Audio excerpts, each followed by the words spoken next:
Hello, my name is Missy Justice, and this is my interpersonal communication project. Some of the topics to be covered today are my introduction to interpersonal communication, the identification of my overarching goal for my life, how my background and behavioral blend have influenced my conversation both positively and negatively, potential barriers to reaching my goal, identification and solution to noise pollution, both internal and external, and an action plan for the future. Next slide. According to Stewart, interpersonal communication is the type or kind of communication that happens when the people involved talk and listen in ways that maximize the presence of the personal. Interpersonal communication is culturally grounded. What does the personal mean? Well, there's 5 characteristics.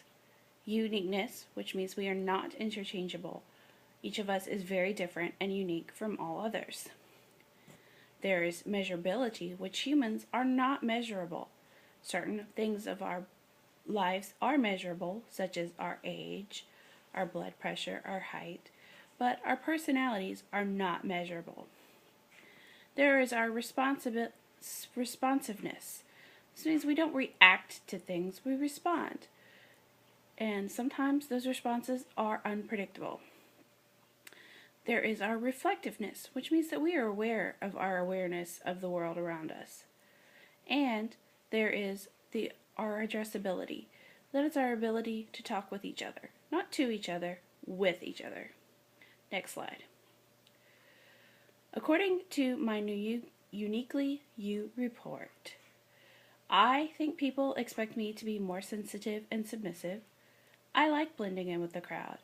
I can be very loyal and friendly on an individual basis, and I am likable because I am not overbearing or confrontational, and I think that others want me to be pleasing and easygoing. Also, others see me as very stable and steady, but can also see me as dull and boring, or as a good listener. I find that all of these traits on my Uniquely You report are true. Next slide. My personal. This is me. According to my Uniquely You report, I am more passive than active, more reserved than outgoing. I am people-oriented but one-on-one. I like to work behind the scenes. I am task-oriented. I like to do the research, but not run the show. Others see me as intelligent and knowledgeable, competent, a rule follower, and a trusted friend. I also find these traits to be true of myself. Next slide.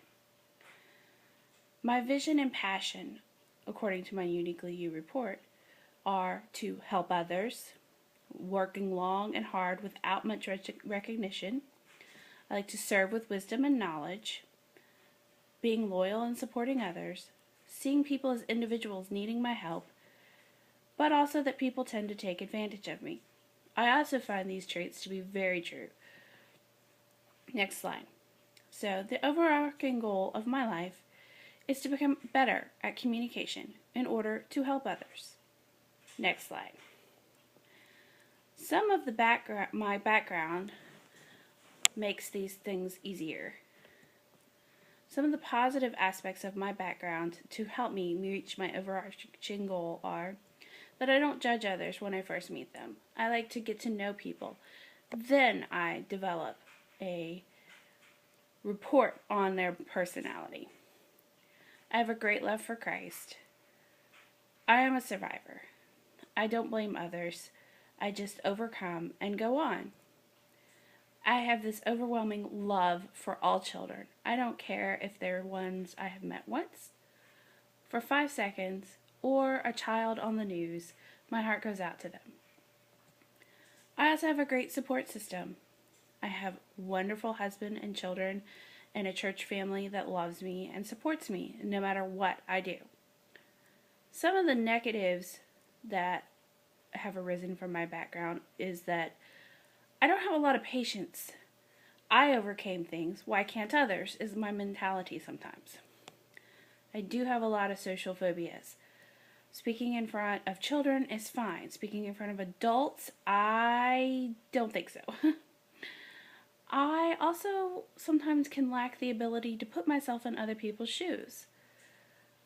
And sometimes I think that my way is the only right way. Next slide. Some of the positives of my behavioral blend are that I am steady and stable, laid back and easygoing.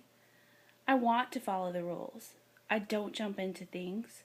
And I am people oriented, in small groups, of course. Some of the negatives of my negative behavioral blend are that I'm very timid and shy. I am crippled by public speaking. People do tend to take advantage of me. And I can be a picky perfectionist. While it's okay for other people, it's not good enough for me. And it's usually my own work that I go back over and over and over, wasting time when I could be moving on. Next slide.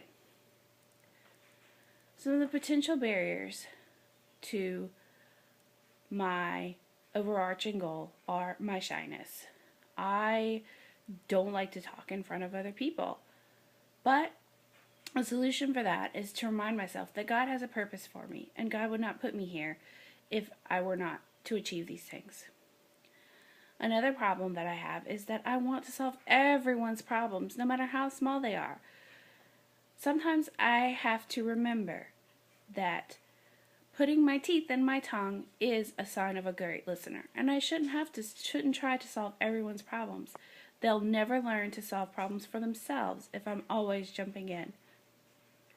Another problem that I have is that I want to listen at a 2 or level 2 or 3. I get easily distracted by my thoughts, by the temperature of the room, by the cell phone beeping, by the clock ticking. There's so many different things that can distract me from what I'm doing. Like cats. So, one of my solutions is to put away the distractions. Turn my cell phone off. Get an electric clock so that the ticking doesn't bother me. And learn to focus, constantly refocusing myself. Another potential barrier that I have identified is that my nonverbal communication doesn't always agree with my verbal communication. I have started paying more attention to my body language and realizing that I like to cross my arms because I'm cold a lot, but other people may see that as angry or disclosed. So I'm learning to bring a jacket so that if I'm cold, I can put the jacket on and still listen. Next slide. My action plan for achieving my overarching goal, which, reminder, my overarching goal is to become better at communication in order to help others. My first step is to constantly remember Philippians 4:13, for I can do all things in Him that strengthens me. I can do anything with God's help. I have to remember that, and I have to rely upon Him and not try to, being the picky perfectionist that I am, not try to keep doing everything by myself all the time. The second step is to become focused on becoming a level 1 listener.